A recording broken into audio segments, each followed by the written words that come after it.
ótima noite para você que acompanha a nossa programação. Seja muito bem-vindo a mais uma edição do programa Vejam Só. Edição essa que inaugura a nossa temporada 2026 do programa, por isso seja muito bem-vindo.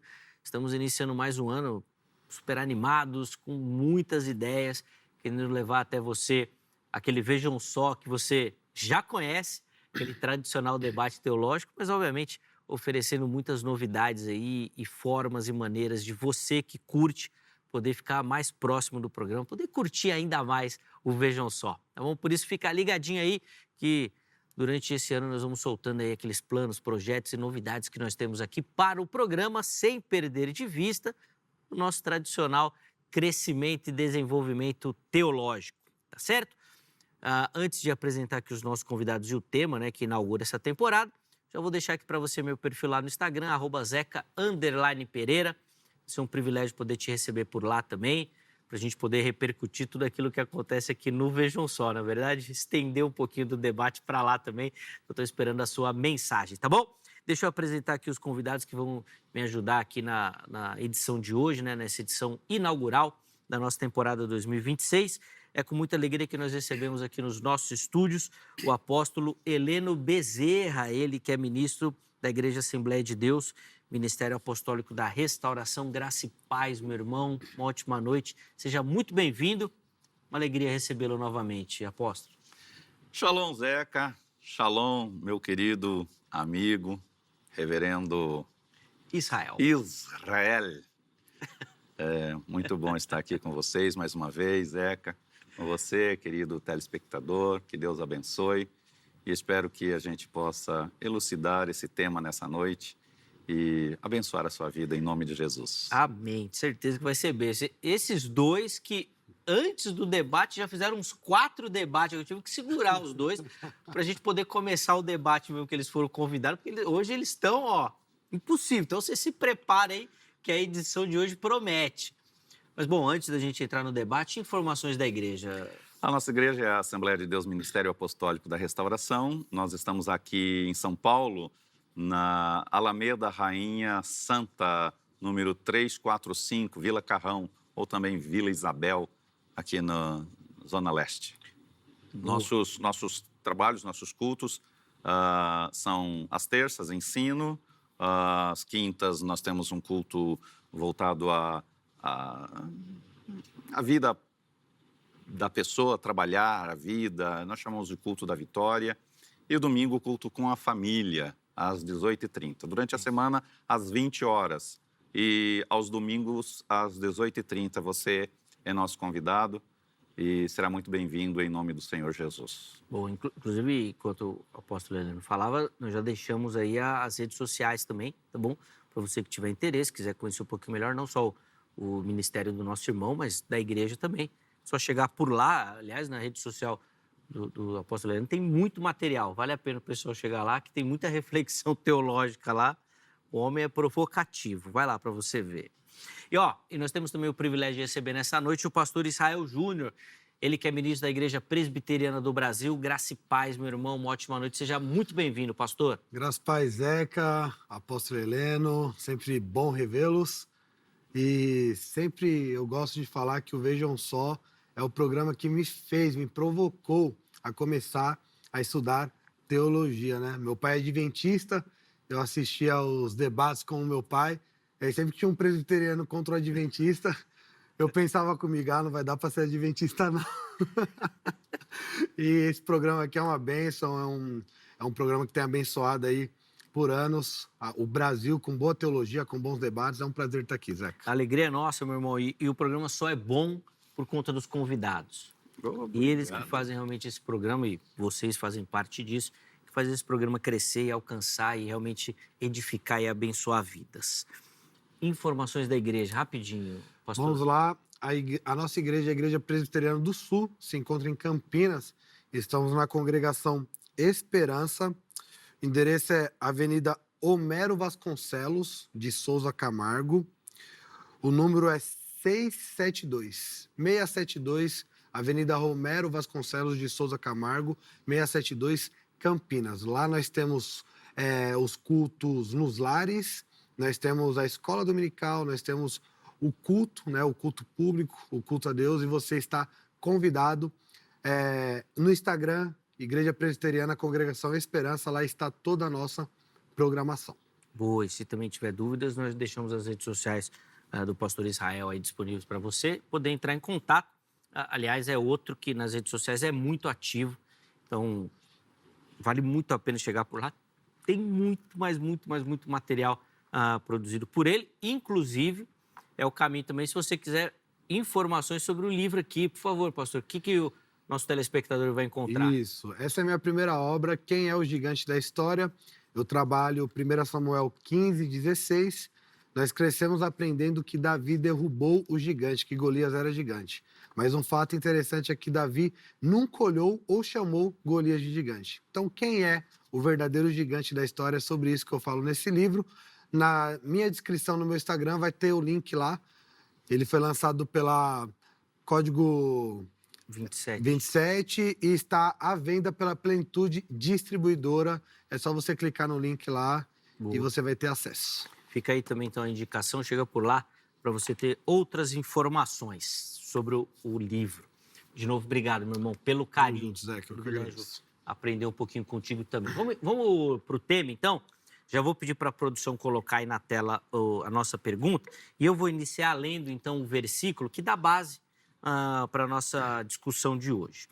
1 João 5,16. Se alguém vir um irmão cometer pecado que não leva à morte, ore por ele. E Deus dará vida a esse irmão que pecou de maneira que não leva à morte. Mas há pecado que leva à morte. E não digo que se deva orar por aqueles que o cometem. Então, a nossa pergunta é, o cristão, e por que o cristão? Porque o texto aqui de João indica o irmão. Então, o irmão que cometa, pode cometer pecado para a morte? É isso que o texto indica? O apóstolo Heleno vai começar respondendo, depois o pastor Israel vai também, de forma introdutória, indicar o caminho que pretende seguir. Heleno, como é que você responde a nossa pergunta? Certamente que sim. Cometer pecado e viver no pecado são duas coisas que eu vejo diferentemente. O cristão, ele pode cometer pecado, porque aquele que diz que não tem pecado, mentiroso é. Porém, existem os não cristãos, são os que já vivem no pecado. E o texto aqui trata não daqueles que vivem no pecado, mas daqueles que cometem pecado. E tanto que João já começa, né, na sua dialética, dizendo o irmão. Então, é alguém do núcleo, é alguém da comunidade, é alguém da fé que comete pecado para a morte. Então, sim, o crente pode cometer pecado para a morte. E por esses, a gente deve fazer o que a palavra nos está nos ensinando. Nem orar por ele. Depois nós vamos destrinchar isso, né? Qual que é o entendimento de pecado para a morte, essa história de não orar por eles. Rapaz, o pecado para a morte eu acho difícil, mas não orar, aí João me pega nessa aí, viu? Aí me pega. Mas bom, vamos lá, Israel, eu quero te ouvir. O cristão pode cometer o pecado para a morte? Então, eu vou defender que não, pelo seguinte motivo. O pecado para a morte traz a ideia de uma apostasia final, de um abandono final. E escutar um calvinista falar de apostasia às vezes soa contraditório, né? Porque a ideia da apostasia é abandonar, né? Cair de algo, abandonar, deixar algo. Então, se o calvinista, né, que é no meu caso, defende a certeza da salvação, a não perda da salvação, como que se pode, aonde se encaixa a apostasia, né?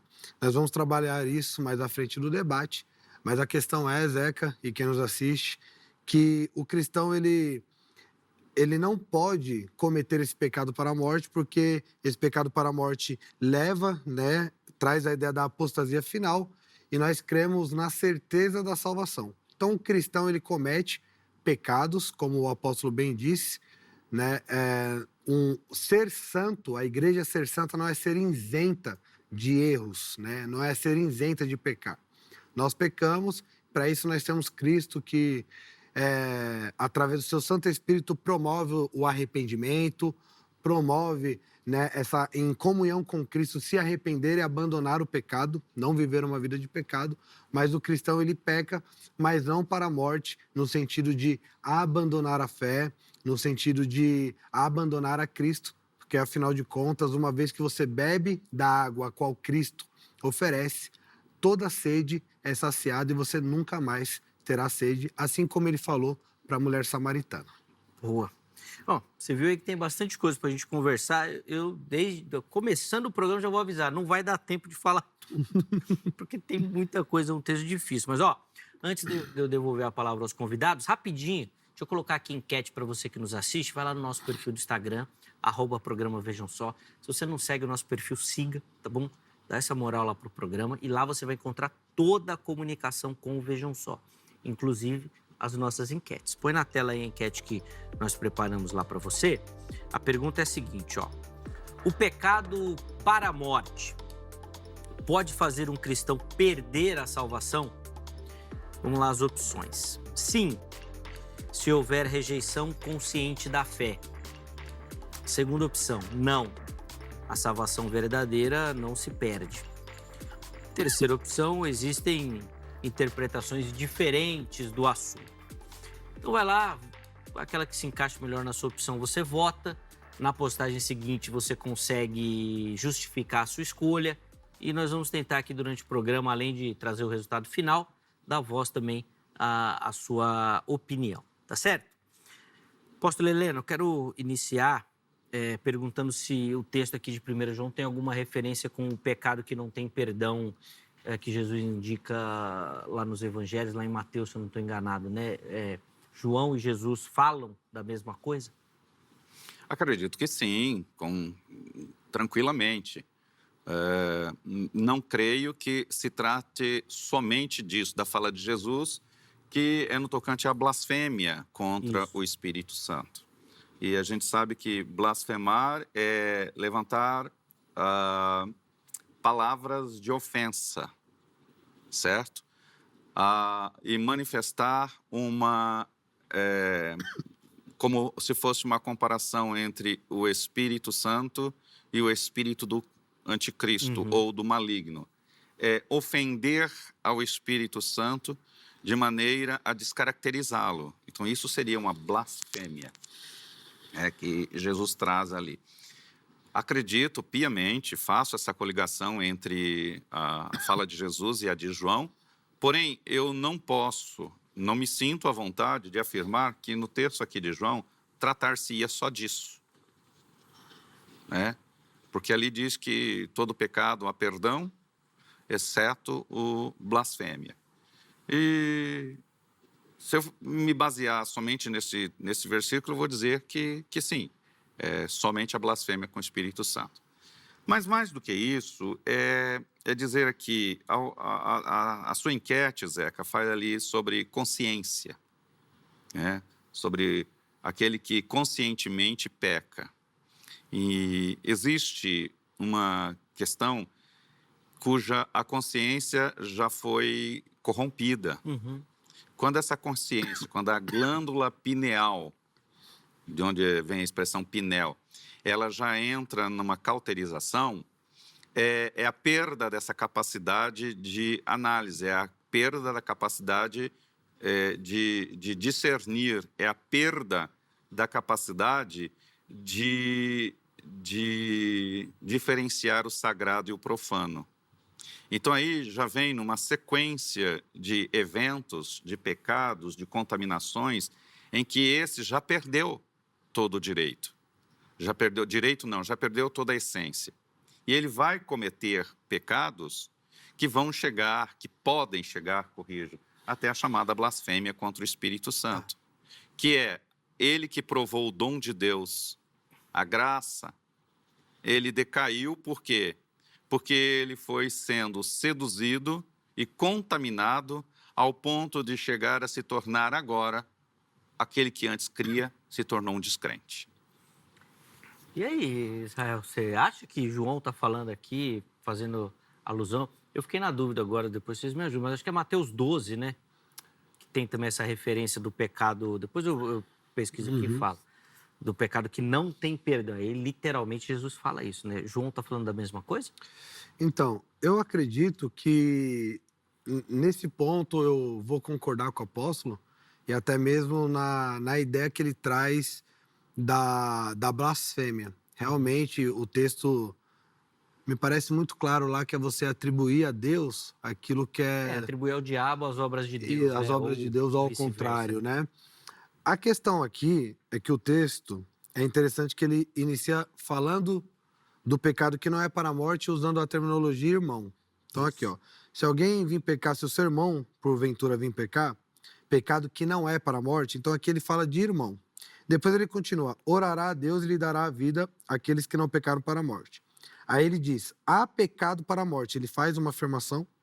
E por esse não digo que ore. Toda injustiça é pecado e há pecado que não há para a Diz morte. que é o irmão que comete, né? Não diz que é o irmão que comete. Que danado. E a gente pode até trazer também uma ideia, a mesma ideia que Deus vai falar para o profeta Samuel acerca de Saul. Uhum. Mais ou menos assim: não perde seu tempo. Eu já não tenho mais nada com ele. Vai lá na casa de Jessé, que de lá sairá o novo rei de Israel.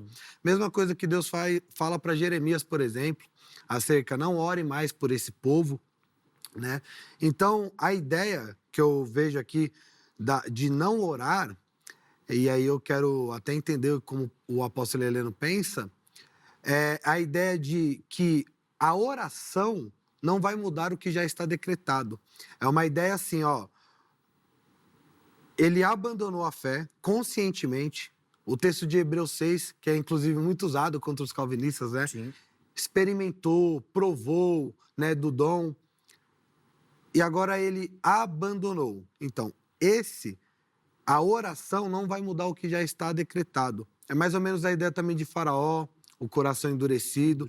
Então, o texto traz aqui, e eu encerro dizendo que o pecado que não é para a morte, a palavra irmão é introduzida. Então, aqui parece que fica bem clara essa dicotomia. E o próprio João vai escrever, 1 João 2,19, ele vai dizer: saíram de nós, mas não eram dos nossos. Porque se fossem dos nossos, teriam permanecido conosco. Mas isto é para que se manifeste que não são todos dos nossos. O próprio João está falando assim, ó: se fosse dos nossos, se realmente fosse igreja, internamente ia ter permanecido. Se saiu é porque externamente provou, experimentou, às vezes teve uma função exercendo ali na igreja, só que saiu, abandonou.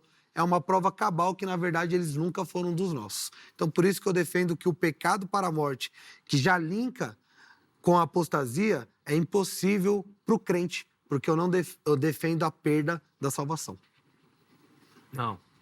Você defende que não perde a salvação. Eu defendo que não perde a salvação. Isso. Isso.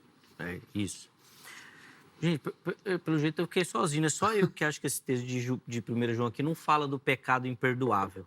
Mas como não é o tema também, não vamos discutir isso aqui. Vou passar aqui, já que os dois entendem que faz essa relação. Então, eu vou voltar e reforçar essa questão. Então, Heleno, o texto de João aqui fala do crente. João está falando do procedimento do crente. E eu vou ter que colocar aqui, tá? Vou pedir aqui licença, vou colocar até entre aspas, né? Para colocar o crente verdadeiro, o salvo. Isso. João está falando aqui de uma pessoa que foi salva e depois, no caminho, pode cometer um pecado que o fará perdê-la? Zeca, existe uma diferença entre ser crente e ser convertido, né? Porque há a possibilidade de se crer em Deus, mas não se obedecer, não seguir a Deus. Então, quando a gente pensa assim no crente, eu fico meio cauteloso, porque o texto fala do irmão. E essa expressão irmão está 100%, 200% ligada à ideia de alguém que comungava a fé. Isso. Que comungava o compartilhar do pão. Que comungava o compartilhar da doutrina. Perfeito. Então, para mim isso é muito claro. Não dá para desassociar, né, esta coisa. Até para ficar claro para quem nos assiste, João não está falando de um visitante aqui que apareceu uma vez ou outra na igreja, né? Ele não está falando de um novo convertido ainda em processo de lapidação. Ele está falando de um irmão. Então, a ideia ainda que não declarada, é alguém que já faz parte do convívio, que tem uma maturidade, que tem um envolvimento. Então, ele diz que há irmãos que podem cometer pecado para a morte. E ele diz, e aí eu concordo com a expressão também do Israel, quando ele diz, não gaste seu tempo com isso. Porque, às vezes, é chutar o cachorro morto. Então, é perder tempo com algumas coisas. E a gente tem que entender que, no meio da igreja, o Zeca, o Israel, pastor Israel, reverendo Israel, tá? Vou fazer questão de chamar de Rev Israel, e reverendo Zeca. É muito comum essa coisa de pessoas que estão na fé e elas vão se desgastando. Na parábola que Jesus fala da semeadura, ele fala que há pessoas que são geradas. São pessoas que são geradas, mas são terras, como diz alguém aí, é terra seca. Né? Então, são geradas. Para você ver, elas geram, mas morrem. Uhum. Uma é gerada entre a beira do caminho, outra é gerada em pouca terra, não tem profundidade e por isso morre. Então, olhe bem para o que Jesus fala nessa parábola. São gerados. Se são gerados, são filhos. Ok? Mas perdem a filiação. Então, é óbvio que defender uma postura de que é impossível aquele que provou o dom de Deus não perecer, vai de encontro, choca com a teologia do próprio Cristo. Que ele diz que todos são gerados, mas alguns por falta de profundidade, outros por causa do sufocamento das adversidades, morrem. Sim. Então, eles foram gerados e morreram. Não tem como a gente fugir desse texto. Eu tinha uma resposta boa, mas eu não estou no debate. Você não então dá? eu vou ficar quieto. Tenta. Não, vou ficar quieto. Provoca, Zeca, eu tô aqui. Você concluiu? Aí eu posso... Tá, ok. Então eu vou passar por... Deixa ele falar, eu não vou me meter. Fiquei curioso agora. Porque senão depois o cara ficar falando, o Zeca fica defendendo, então eu vou ficar o jornalista imparcial. Vamos lá. Bom, sobre a expressão chutar cachorro morto, eu tenho algumas ressalvas no seguinte sentido. Para nós, eu acredito que todo ser humano é um eleito e potencial. Porque existe a igreja visível e a igreja invisível. A igreja visível é aquela que externa a comunhão com os santos de maneira visível, a qual nós, em nossa limitação, chamamos de irmão. Então, eu chamo o Zeca de irmão, o apóstolo de irmão, várias pessoas de irmão. Agora, de maneira invisível, de maneira a qual só Deus sonda o coração, Deus sabe quem realmente são os irmãos, quem são os seus eleitos. Deus sabe quem realmente é a igreja verdadeira, né? Porque a ideia do joio e do trigo crescer junto é exatamente isso. É a questão externa e a interna. O joio é a ideia de ser semelhante, de enganar mesmo, de parecer e não ser. Então, eu acredito que nós devemos orar por todas as pessoas, e por isso que eu defendo que a expressão orar aqui no texto é uma ideia de não mudar o que já está decretado.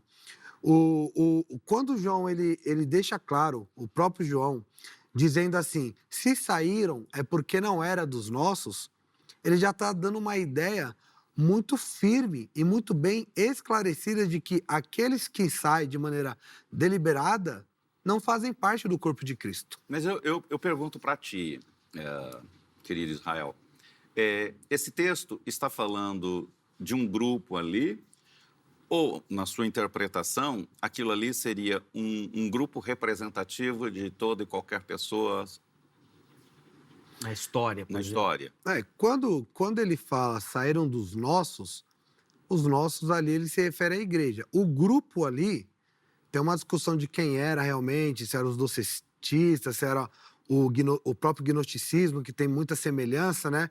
Mas isso não muda o fato de que eram pessoas infiltradas que não eram de verdade.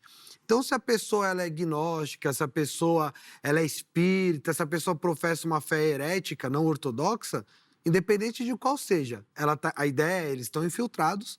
E a ideia também que a Epístola de Judas, né, o penúltimo livro da Bíblia, não o Judas Iscariotes, fala das nuvens sem águas, parafraseando o que o próprio apóstolo Pedro escreveu.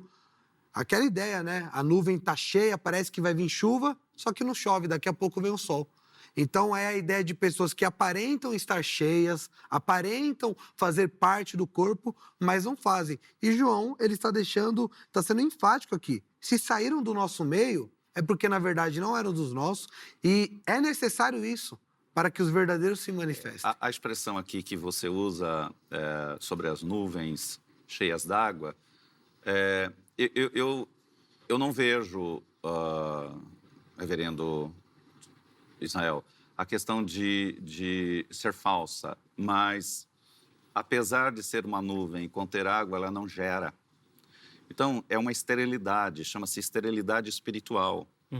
Né? Essa esterilidade eu posso até ter vida, mas eu não produzo vida. Então, a crítica ou a observação, a admoestação de Judas aí, é essa falta de produção. É uma pessoa antiproducente. É uma nuvem carregada de água, mas não gera. Porém, quando a gente observa que no meio da igreja, e hoje, muito fortemente, é um assunto que ontem eu discuti na nossa igreja, é essa esterilidade que o crente tem hoje. A esterilidade de não produzir. Está dentro, mas não produz. Mas você consegue chamar esse de verdadeiro? Sim, muitas vezes... Mesmo sem produzir, dá para falar que é salvo? Mesmo sem produzir, Jesus diz assim que a árvore que não dá frutos, corta-se e lança-se. Jesus depois vai falar daquele que foi mandado cortar a árvore, ele diz, não, espera um pouquinho.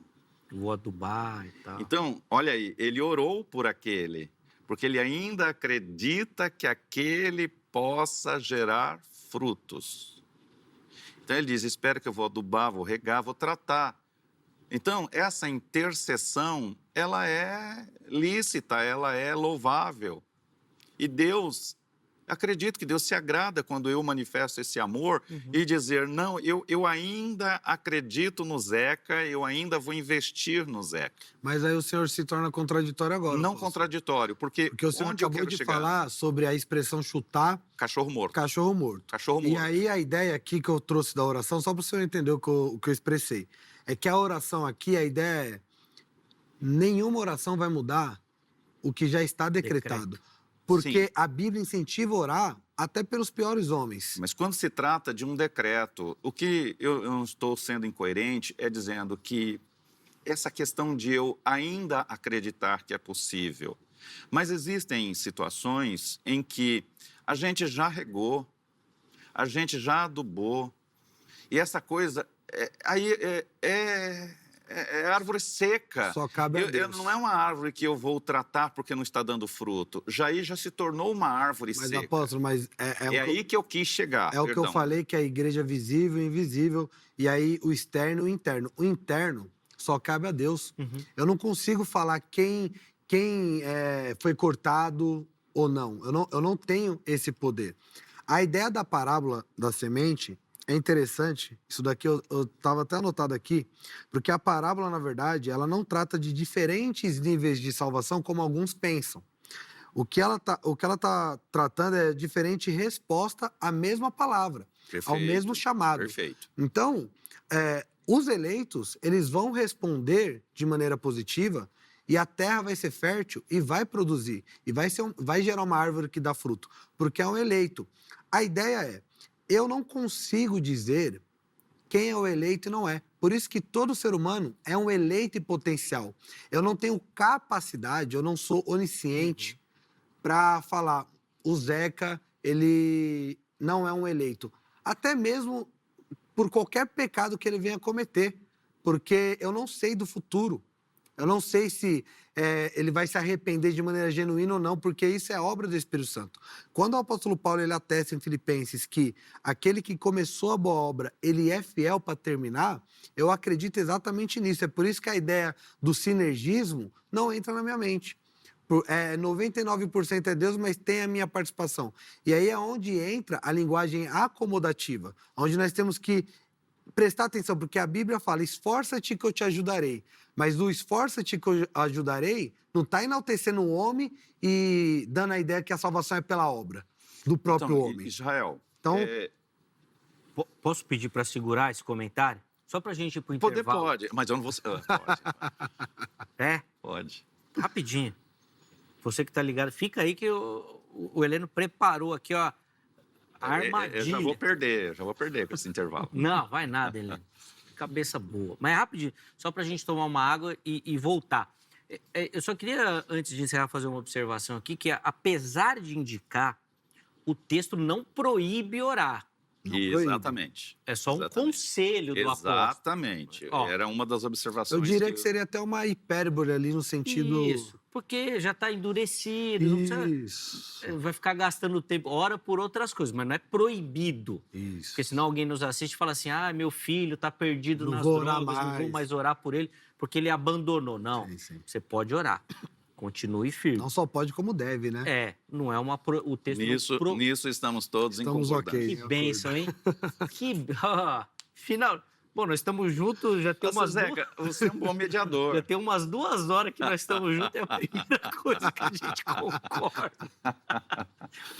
Cada hora é um que sai, mas agora nós chegamos no ponto. Rapidinho aí, telefone da grade na tela, Academia Teológica da Graça de Deus, vem estudar teologia, vem se preparar para o seu trabalho ministerial para responder aquele chamado que Deus tem na sua vida. Código 11 3115-0819 é o telefone da Secretaria da Grade. Anota, tira uma foto aí da tela, né? Para você amanhã, em horário comercial, falar com a Secretaria, tá bom?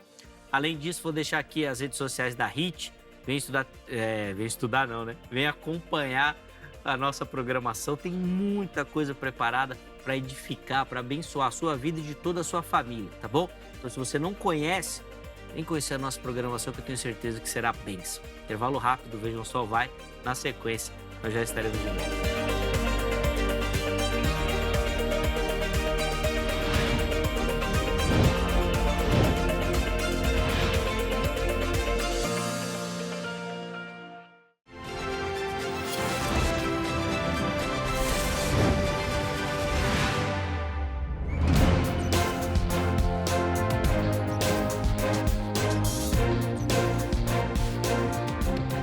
Muito bom, já estamos de volta com o Vejam Só, intervalo bem rapidinho na nossa conversa. Hoje debatendo lá o texto de 1 João 5,16 e querendo entender se o cristão pode cometer o pecado para a morte que é indicado ali no texto, né? Recebendo aqui nos nossos estúdios hoje o apóstolo Heleno Bezerra e também o pastor Israel Júnior. Heleno, vou te colocar no Me Enrascar agora para trabalhar a sua memória, né? Porque eu finalizei o primeiro bloco pedindo para você segurar o comentário que você ia fazer. Não sei nem se eu consigo ainda resgatar a minha memória. Ainda mais que no intervalo nós falamos de tanta coisa, né? Aí perdeu mesmo. Mas, então tá bom. Então vamos retomar aqui, ó. Eu vou colocar uma pergunta, Heleno. Você tem insistido na questão de que João fala para aqueles que realmente são da fé e abandonar, e podem abandonar e tal. Eu queria fazer um apelo aqui à questão do destinatário da carta. João fala para a igreja e a sua carta é reconhecidamente um combate ao gnosticismo que já foi citado aqui pelo Israel. Não fica evidente que João sabia que dentro da igreja tinham aqueles que não eram da igreja? Olha, não chamo isso de evidência. Eu acho que em toda a igreja, ao longo de todo o século, mesmo,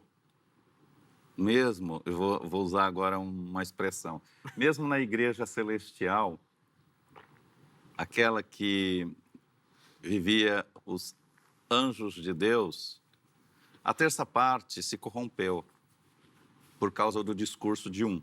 Uhum. Mais tarde, nós vamos ver que dos 12, também havia um corrompido lá dentro, mas que não corrompeu os demais. E aquele foi inconverso. Ele, vou te dizer que apareceu... Bom, ele era o filho da perdição. Para ele, fica difícil a gente entrar num debate aqui sobre esse sujeito. Mas voltando, Nesse caso, o senhor se torna calvinista, né? Não tem como. o Senhor te repreenda. Então, a gente nota que Jesus diz: Pai, eu oro por aqueles que o Senhor me deu. Aí, eu queria voltar ao texto que a gente citou aqui, da parábola do semeador, e que o Israel mencionou aqui, mas o que eu acho assim, que não é oportuno seria utilizá-la para justificar a salvação incondicional. Porque ali fala sobre geração, gestação, sobre nascença, sobre produção. E o texto vai mostrar que a semente é a mesma. E tem 3 terras diferentes. Essas terras são metáforas para o próprio ser humano, ou, se eu quiser pormenorizar, o coração do ser humano, em que os 3, a semente germinou. Então, não é o ser humano, foi a semente que germinou. Só que a diferença dessas 3 terras, esses 3 seres humanos, o resultado é diferente. Então, a vida cristã é uma vida também de resultado. Que tipo de resultado eu dou para a fé que eu professo? O resultado ali foram resultados diferentes. Como Jesus, me perdoe, quando ele cita os galardões que ele dá, as recompensas que ele dá, ou o dinheiro que ele dá para aquelas pessoas diferentes, são resultados diferentes. Ele dá para 3 e os resultados são diferentes. Não é pela quantidade, mas é pela disponibilidade de cada coração. Então, Deus dá tudo a todos, mas nem todos têm a mesma resposta.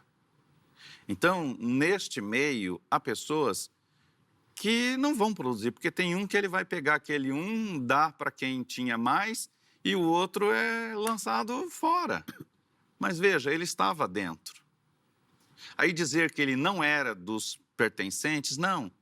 É que ele não gera. Nós precisamos entender essa cultura de geração, de infertilidade, de antiprodutividade que há no meio do reino. Agora, o texto que nós estamos usando, ele é claro em dizer, se um irmão, não está falando de um gnóstico, porque o gnóstico, se estivéssemos referindo, ele já não citaria um irmão. Ele está falando aquele que é da fé. Ele não está falando dos intrometidos dentro de uma comunidade. Ele está falando daqueles que fazem parte da comunidade. Então, a resposta à sua pergunta é não. Não se refere aos interferentes dentro da comunidade, mas àqueles que fazem parte da comunidade. Um alerta a esses, né? E aí, o que eu diria sobre o texto, de fato, os irmãos, e foi a defesa que eu trouxe, que cometerem pecados não para a morte. Aí cita irmãos. Quando fala pecado para a morte, já não está citando irmãos. Sobre a questão da parábola, né? E como que a semente germina e é sufocada e outra produz, eu vou trazer textos mais simples, mais diretos, não como parábola. Por exemplo, lá em 1 João 5,13 diz: para que saibas que tens a vida eterna. O próprio João 10,28 vai dizer: se Cristo garante que vai falar que as ovelhas que o Pai entregou na mão dele, né, ninguém arrebatará de suas mãos. Então, Cristo está garantindo, está nas minhas mãos e não tem pecado, não tem diabo, não tem tentação, não tem nada que vai tirar das minhas mãos. A pergunta que eu queria fazer, apóstolo, é se o senhor defende a certeza da salvação e se o senhor defende, como eu acredito que defenda, como um cristão ortodoxo, a certeza da salvação. Que certeza é essa? Porque a ideia é, se alguém verdadeiramente recebeu a vida eterna, eu acredito que o Senhor não defende o aniquilacionismo também. Então, se o Senhor acredita que a morte ele é morte eterna e tem a ideia antagônica da vida eterna, como essa vida pode terminar até o próximo pecado ela termina? Então, assim, a igreja ela recebe a vida eterna, só que dependendo do próximo pecado, aí já não é mais vida eterna, já vai para a morte. Se o texto está afirmando que nós recebemos a vida eterna, eu vou aguardar para fazer parte desse reino ou já sou participante do reino? Porque aí entra o Cronos do Kairos, entra na nossa perspectiva e entra o tempo de Deus. Eu defendo que no tempo de Deus ele já sabe quem são os seus eleitos. Sim, na hora da conversão a pessoa já está no céu. Porque Sim. porque a ideia... Será que Deus se surpreende? Olha, Israel usou o livre-arbítrio dele bom, hein? Conseguiu se salvar. É uma ideia que se fosse só o nosso tempo, aí tem lógica, mas trazendo a Deus, que é atemporal, já não tem lógica. Então a ideia é essa, o Senhor defende a certeza da fé, e se o Senhor defende a certeza da salvação, a convicção da salvação, como que um cristão pode cometer o pecado que leva ele para a morte eterna? Se ele já estava na vida eterna. Se ele já estava na vida eterna. Entendi. Deu para entender? Acredito que sim. Vamos tentar. Se eu não tiver entendido, você me ajuda, Israel. Essa daí é bem elaborada. Porque ele foi questão do Enem. Ele circulou muito e aí a gente pode perder na própria construção. Então, tudo que Deus nos deu é dom, é dádiva, é presente. Mas você pode me presentear e eu depois negligenciar esse presente. Deus nos deu a vida eterna, mas não significa que eu permaneci na vida eterna. Negligenciar a ponto de perdê-la. De perder. Então não é eterno. Não, a vida é. Ele deu a vida eterna, não significa que ele te eternizou. Então, peraí. Então, se eu estou... Peraí, apóstolo. Desculpa. Ele me deu a vida eterna, só que não significa que eu faço parte, que a minha vida é eterna. Ele te dá a eternidade, mas você se apossou dessa eternidade. É eu te presentear com algo, Israel, e você não fazer uso dela. Apóstolo, se eu te dou um terno, você vai usar o terno, certo? Não significa que eu vou usar. Por exemplo, Então, eu ganhei um terno na semana passada e não vou usar. Deus dá a vida eterna pro crente, só que ele não entra ainda e fala, ó, Deus, obrigado pela terra prometida, só que eu vou ficar igual a Moisés, vou ficar aqui de fora até eu ter certeza da minha salvação? Não é até eu ter certeza. É desprezar, é negligenciar, Apóstolo, Israel. Deus está falando assim, entra na terra, o senhor vai entrar ou não? Então, eu quero entrar, mas significa que todos vão pensar não é como ideia do eu? livre-arbítrio? Então, todos vão pensar como eu? Todos vão querer? Então, o senhor entrou na vida eterna? Deus fez a promessa para todo Israel entrar na terra Perfeito. prometida. Foi todo Israel que entrou? Perfeito. Então, mas o que ele quer dizer é, quem entrou pode sair? Eu acho Porque que é isso, essa é a ideia. Então, mas nós ainda não entramos. Não. Nós só entraremos quando o nosso corpo for transladado.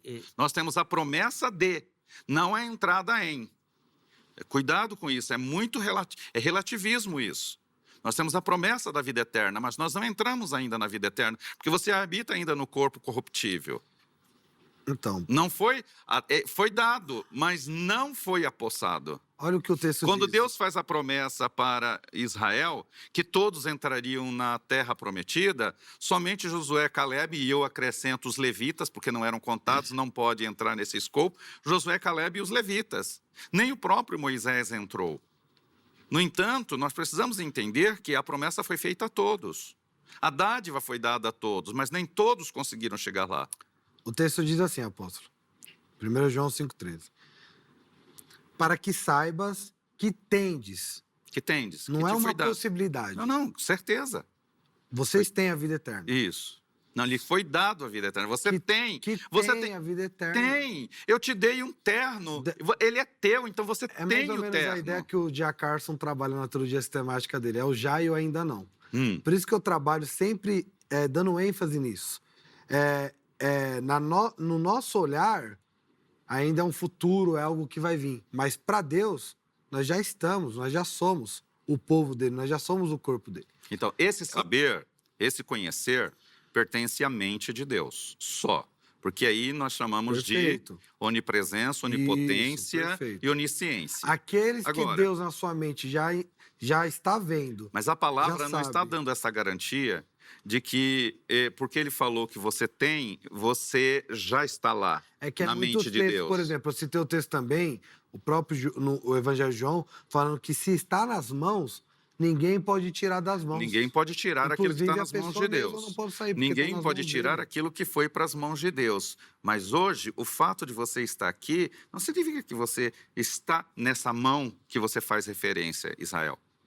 Sim. Não Não significa significa mesmo isso. aos nossos olhos. Nós não Aqueles que podemos dar adquiriram, esse... aqueles que foram tomados por Deus, estão com Deus. Então, E nós- esse de lá ninguém Então nós tira. não podemos ter certeza da nossa salvação. Não, eu tenho certeza, porque a salvação é Mas- por fé. Então, É que eu vou tentar elucidar aqui, vamos ver se eu estou no caminho certo.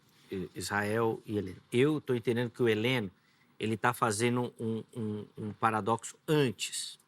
Na visão do Heleno, quem está na mão de Deus não sai. Mas não significa que a pessoa está lá. Então a pessoa está aqui, se ela não entrar na mão de Deus, ela não tem certeza dessa salvação. Não é isso? Não é, Zé. Não sei se eu também te essa entendi, visão é Zé. mais a minha. O que o Heleno defende, pelo que eu estou percebendo, é: eu estou na mão de Deus, mas se eu não tomar cuidado, eu posso sair da mão de Deus. É isso? Com certeza. Mas o texto está falando que ninguém vai arrebatar da mão Ninguém dele. vai arrebatar. Mas, peraí, o filho pródigo não foi arrebatado, ele saiu porque ele quis. O filho pródigo não enxergou. O filho pai. pródigo estava na Ele mão do pede a pai. herança, só pede a herança. Não, ele quem estava acha na que o pai mão tá do morto. pai. Querido, presta atenção, O ele pai estava na nunca mão deixou do de ser pai. A pai. metáfora aí é a mesma. Ele está na mão do pai. Mas ele saiu, não é arrebatar. Ele voltou? Ele não foi arrebatado. Ele voltou? Ele voltou, mas não é essa a questão. A Acabou. questão é ser arrebatado. Arrebatar é ser tirado. Não é o inimigo que me tira sem... Tá falando que a pessoa sai conscientemente. Ela da sai mão. conscientemente ou ela sai seduzidamente. Sim. Né? Porém, Mas se- é ela que sai, se ela não é voltar- ninguém que arrebata, não é o inimigo que vai lá e Mas se tira a ela, qualquer se ela preço. voltar, apóstolo, no sentido do filho pródigo, significa que ela era uma eleita. Por quê? Não tem lógica. O filho... Não, é uma interpretação muito lacônica. Não. O pai deixou de ser pai? O pai aguardou o filho. Então, Esse é meu filho. mas é uma Ó, expressão o pai, muito lacônica. ele reconheceu o filho Mas de isso não longe. significa, ele precisou, presta bem, Israel, tanto ele precisou a perda da consciência para sair, como ele precisou da nova consciência para retornar. Ele precisou... Tudo que Sem aconteceu... que ele tivesse essa nova Apóstolo, consciência, ele tudo não que teria aconteceu na vida voltado. dele, que acontece na vida de qualquer pessoa que saiu da igreja, que no linguajar, no evangeliquez, está afastada, é tudo um mecanismo Então, mas através tem do muitos, Espírito Santo Israel, trazendo o que eleito de mesmo volta. sendo amassado como pão na mão do diabo, não tem consciência, essa consciência não volta. O filho, ao olhar o cenário da vida que ele escolheu, as consequências da vida que ele escolheu, ele recobra a consciência.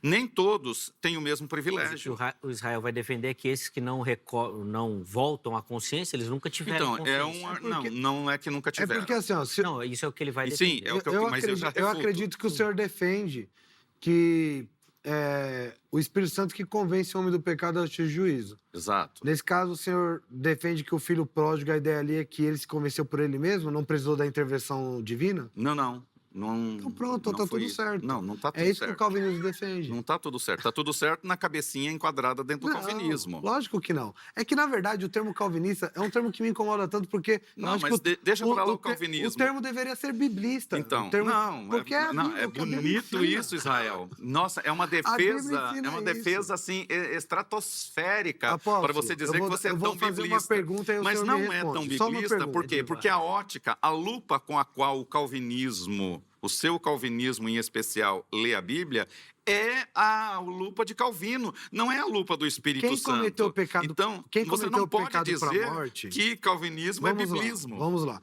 Quem cometeu... Foi um anacronismo proposital. Nossa, mas assim, o cristão... baixíssimo gosto. O cristão que cometeu o pecado para a morte, apóstolo, o senhor acredita que a sede dele foi saciada, sim ou não? Desculpa, eu não consegui O associar. cristão que comete o pecado para a morte, a sede dele foi saciada, sim ou não? Muitos, o Israel, bebem uma água e se sacia, mesmo essa água não sendo limpa. Então, também peraí. Peraí. não vou concordar com essa sua analogia. O cristão que comete o pecado para a morte, ele bebeu da água que Cristo oferece, sim ou não? Ele bebeu. Porque o Armínio vai falar que se não tomar cuidado, o capeta vem e faz você voltar a ter sede. A Bíblia vai falar que quem beber da água nunca mais tem sede. Quem está certo? Jesus O diz Armínio, quem o beber... Heleno ou a Bíblia? Jesus diz para aquela mulher que quem beber desta água jamais terá sede. Exato. A gente não pode pegar esse versículo e querer usá-lo como um argumento, porque nós já estamos fugindo ao foco e defendendo arminianismo e calvinismo. Mas entra, porque ó, o cristão que cometeu pecado para a morte, eu defendo que o eleito não comete. Mas aqui está dizendo o irmão. Então, você simplesmente quer encaixar... Termina o texto. Você simplesmente Depois do irmão vem o quê, apóstolo? Você está simplesmente tentando encaixar o calvinismo no texto. Eu vou sair da mulher samaritana, porque em todos os debates o Senhor começa até a suar. Não tem resposta, eu sei. Porque então eu vou para outro texto. O que você está fazendo é eu homem vou de pra outro palha. texto. Você já está falando... Eu estou aqui tranquilo. Apóstolo, eu nunca mais falo da mulher samaritana. Argumentos eu sei que é incisivos. Então é difícil, eu quero voltar à mulher samaritana. Então, Jesus diz, quem beber desta água, como ele se refere a ele mesmo, nunca mais voltará a ter sede. Certo? Amém? Amém para isso? Ele diz isso. Amém para Agora, isso? não, amém para isso. Amém Amém para isso. Agora, eu pergunto, se você bebeu dessa água e permaneceu, porque se você vai para o deserto, você vai ter sede de novo, filho. Você pode debochar quando você quiser. Deboche, é que o senhor tá... Mas a Bíblia é clara, aquele que permanecer fiel... Águas. Peraí, a Bíblia diz, aquele que permanecer fiel até o fim... Só permanece através do Espírito Santo. Então, aí, concordo. Mas o que nós fazemos com o Espírito Santo? Eu posso ir no texto lá? Só um minuto. O que nós fazemos com o Espírito Santo? O que o ser humano faz com o Espírito Santo? Paulo diz, não extingais o Espírito. Então, peraí, você não pode usar um texto isoladamente. Você tem que pegar a construção bíblica, não a construção de uma carta. A construção bíblica é que nós extinguimos o Espírito. Aquele que tem o Espírito Santo o extingue. Se eu extingo, eu volto a ter sede. Tá? Então, não pegue um versículo fora para criar pretexto. Meu Deus. O que você fez foi criar um pretexto. Fora do texto é só pretexto. O texto fala de duas águas. Fala do poço de Jacó. E aí ainda a mulher fala assim para Jesus: o Senhor é maior que o nosso pai Jacó que nos deu... Então, mas nós extinguimos o Espírito? Calma. Nós extinguimos? Nós extinguimos. O texto diz que sim. E você concorda que nós extinguimos? Eu vou explicar. O texto fala de uma água que não sacia a sede eternamente. Exato. E Jesus está falando que ele tem uma água que sacia a sede eternamente. Sim. Se o Senhor fala que alguém que bebe essa água, que sacia eternamente, pode voltar a ter sede, o Senhor está chamando Jesus de mentiroso. Não. Se você permanecer, ele mesmo disse permanecer. Você está usando o texto para criar um pretexto. Ele disse isso? Diz. Então, vamos ler o texto. Não, eu estou falando... Jesus falou, tem que permanecer... Calma. Você que está em casa, abre o texto agora. Não sua. Eu não estou dizendo que Jesus disse aqui para a mulher. Eu estou dizendo que Jesus diz. Quando ele fala com João na ilha de Patmos, ele diz, aquele que permanecer fiel até o fim. E no caso da mulher? E no caso da mulher, eu volto a dizer o que Paulo vai nos expressar. Não, vamos para Jesus. Não. E o que Paulo... Então, é que você está querendo criar pretexto com um texto isolado. O senhor está fugindo de um texto. Você foge, não, você pretexta. Isso é pretexto, Israel. Ô, gente, peraí. Eu vou ter que encerrar o programa. Ele fugiu do texto. Ele correu do texto. Calma, você quer pôr o homem de palha. Eu não consegui encerrar, não consegui terminar o programa. Mas, ó, eu vou deixar aqui, diante do nosso telespectador, a proposta... Ô, Zeca, agora que esquentou, Zeca. A proposta para vocês, para a gente marcar 2 debates. Que é isso? Sobre a mulher samaritana e a água, e outro sobre extinguir o espírito. Aí vocês dois vêm aqui, por favor. nós vamos fazer 2, um sobre cada tema, pode ser? Pode. Perfeito. A gente veio falar só da mulher samaritana, da água, é eterna, não é eterna, mata a sede, volta e tal. E outro, Paulo e extinguir o espírito. Extingue, não extingue, faz, não... Pode ser? Fechado. Vamos fazer isso? Topa, Israel. Opa, tá marcado. Vou falar, vocês são bons demais. É uma pena eu ter... Ó, eu vou encerrar o programa e vou te falar. Tente dormir depois desse programa.